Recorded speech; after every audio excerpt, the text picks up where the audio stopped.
Embracing the ego. Most New Age-ery and recent spiritual teachings have painted a somewhat devilish picture of the ego. We face it with an air of exorcism versus cohabitation. It's become something we aim to rid ourselves of, as it's the obstacle standing in the way of a happy and miraculous life.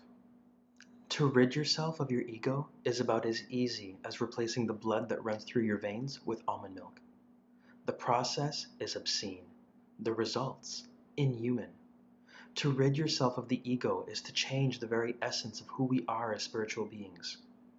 Consider this quote by Eckhart Tolle. If you consider the ego to be your personal problem, that's just more ego.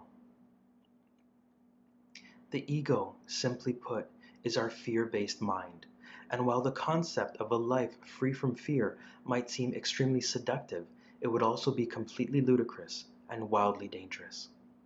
So let's talk cohabitation. There was a point in time where our egos kept us safe. They were the voice that told us not to play with fire, literally and metaphorically.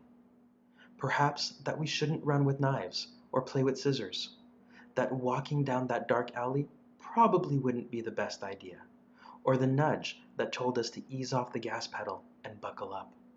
Both the ego and fear play a vital role in our existence. Our aim should not be to rid ourselves of either, but to develop the discernment to know when they are required. Our pursuit should be in learning to turn down the volume, because speaking up in a business meeting probably isn't life-threatening, and asking somebody out on a date most likely isn't a precursor for impending doom. The ego doesn't need to ride shotgun. We can learn to buckle it up in the back seat and ask it to enjoy the ride, quietly. Because opening ourselves up to someone isn't a sign of imminent death. So thanks for the warning and concern, but we got this. Our fear will always surface when there is risk involved or where there is a safety to be gained in avoiding change. But change and risk aren't always bad. They are both vital for personal and spiritual growth. Growth and evolution, our desire to be better, will always provoke our ego. Don't aspire to tune it out. Embrace it.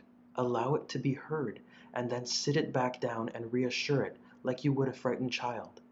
Everything's going to be okay. We've got this. If you enjoyed this video and it helped you, please let me know in the comments below.